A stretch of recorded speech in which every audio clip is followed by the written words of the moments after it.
পরবর্তী দিন আমরা রেকংপিও থেকে সিমলা যাব। এই দিনকে বাস স্ট্যান্ডে যাওয়ার আগে আমরা আমাদের হোমস্টের আপেল বাগানটা একটু পরিদর্শন করে দেখলাম, এবং সেখানে গোল্ডেন আপেল আমরা কিছু তুললাম এবং সেটা আমরা টেস্টও করলাম।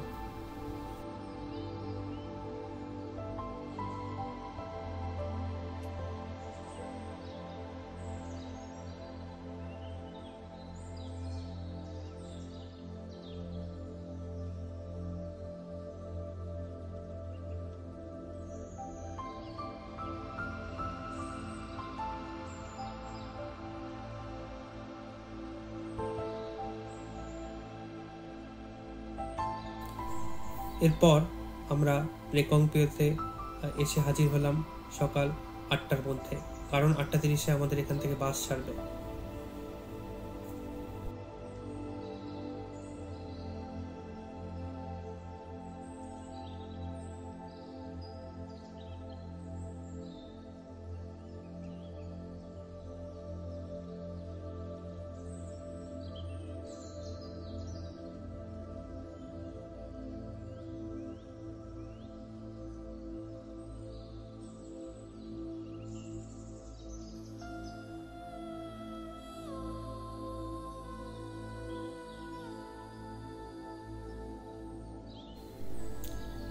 এরপর 8:30টার সময় বাস ছাড়লো।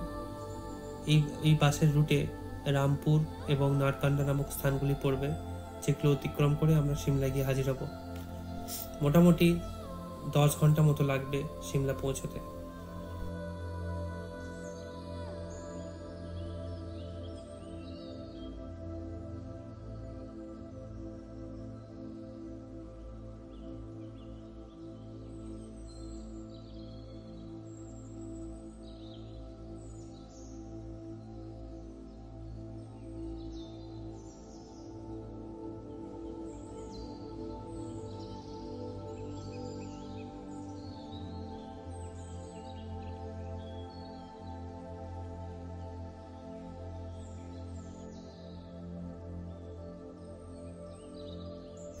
পথে কোথাও কোথাও সেই শুষ্ক পাহাড়, কোথাও সবুজ ঘাসে ঘেরা পাহাড়, আবার কোথাও সেই সবুজ ঘাসে ঘেরা পাহাড়ের সঙ্গে পাইন গাছের সমারোহ দেখা গেল।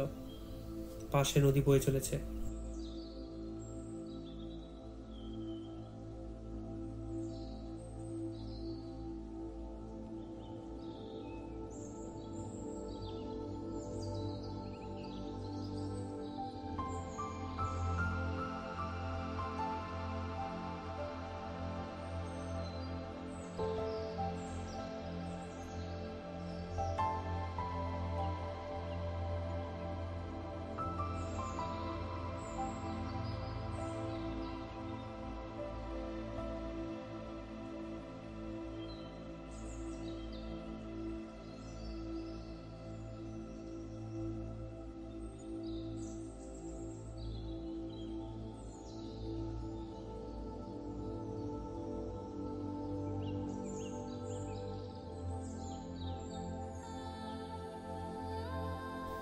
হিমাচল প্রদেশের এই অংশগুলোতে বিভিন্ন জায়গায় ঝর্ণা দেখাই যায়, এবং এই ঝর্ণাগুলো প্রত্যেকেই খুব বড় বড় সাইজের ঝর্ণা ছিল।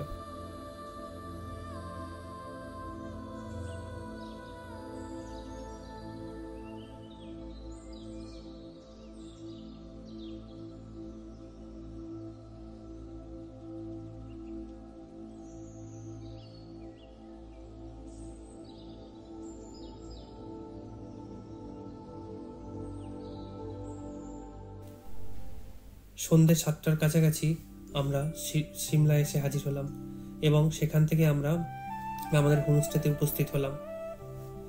হোমস্টেটি অত্যন্ত সুন্দর, খুবই পরিষ্কার পরিচ্ছন্ন একটি জায়গা, যার সামনে পাহাড়ের একটি ভ্যালি ছিল।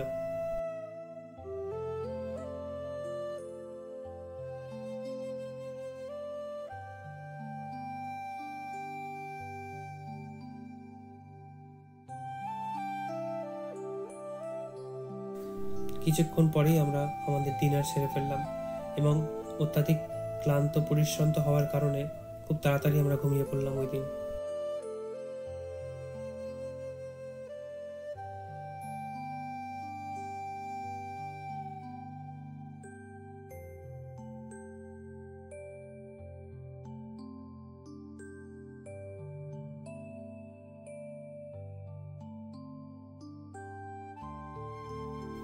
পরের দিন পর্যাপ্ত পরিমাণে বিশ্রাম নেবার পর আমরা সকাল 10:30-11টার দিকে ব্রেকফাস্ট করলাম।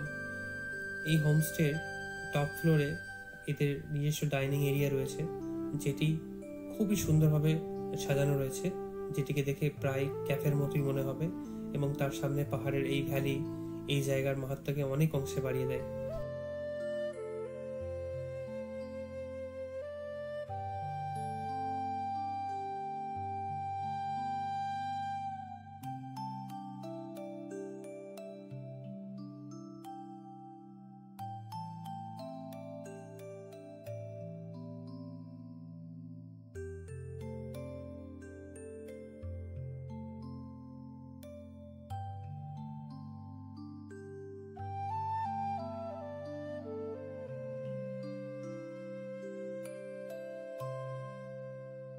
এই হলো সেই ক্যাফে, যেখান থেকে পাহাড়ের পুরো উপত্যকা দেখা যায়, সিমলা শহরের একটা বড় পোর্শন দেখা যায়, এবং এই জায়গা থেকে যখন ব্রেকফাস্ট করা হয় তখন আমাদের অন্তরের তৃপ্তি অনেক অংশে বেড়ে যায়।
আজকে আমাদের এই সিমলা থেকে সিমলার সাইট সিইং করে সন্ধ্যের দিকে আমাদের কালকা পৌঁছে যাওয়ার টাইম।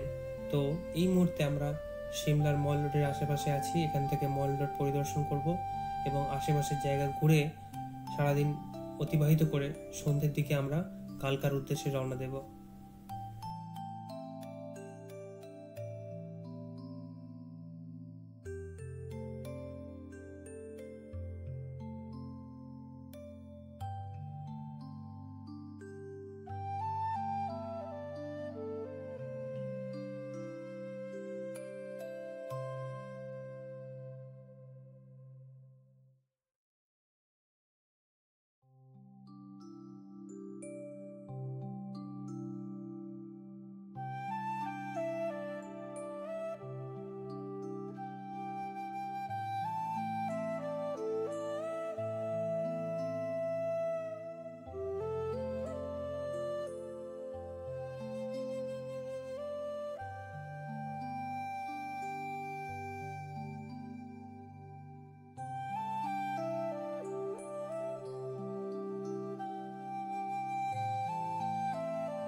এরপর হাঁটতে হাঁটতে আমরা মল রোডে এসে উপস্থিত হয়েছি। এই মল রোড, যেটি হিমাচল প্রদেশের রাজধানী সিমলার প্রাণকেন্দ্র এবং অন্যতম জনপ্রিয় পর্যটন এলাকা। ব্রিটিশ উপনিবেশিক শাসনের সময় নির্মিত এই রোড শহরের সাংস্কৃতিক ও বাণিজ্যিক চিত্র তুলে ধরে। মোট 1 কিলোমিটার দীর্ঘ এই রাস্তা, যেখানে গাড়ি চলাচল নিষিদ্ধ, তাই এটি হাঁটার জন্য একটি আদর্শ স্থান।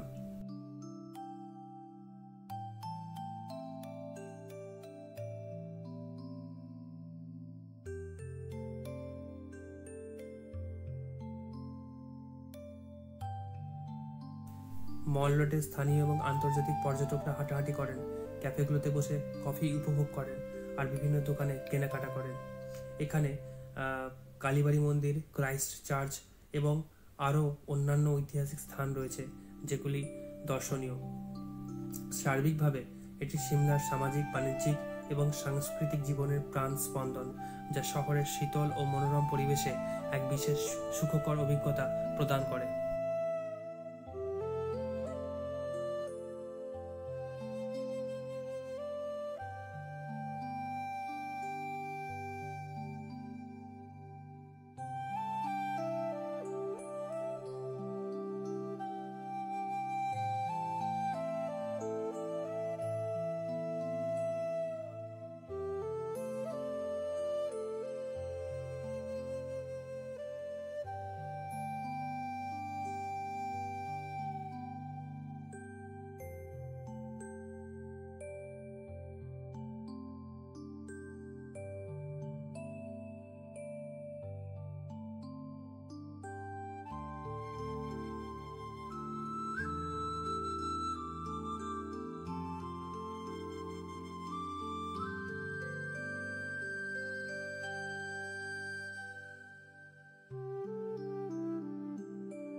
এরপর আমরা পুরো সিমলার একটি ভিউ পয়েন্টে এসে হাজির হলাম, যেখানে একটি ক্যাফে ছিল এবং এই ক্যাফেতে আমরা কফি পান করে সেখান থেকে কালকার উদ্দেশ্যে রওনা দিলাম, কারণ আমাদের ট্রেন ছিল মোটামুটি রাত 11টার দিকে।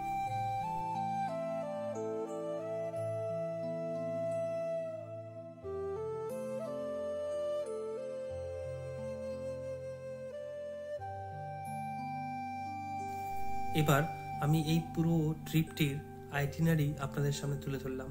কোন দিন কোথায় ছিলাম, কীরকমভাবে জার্নি করেছি, কি ছিল ট্রান্সপোর্টেশনের মোড এবং কোথায় খরচ হয়েছে, এই সমস্ত বিবরণ এর মধ্যে আপনারা পেয়ে যাবেন।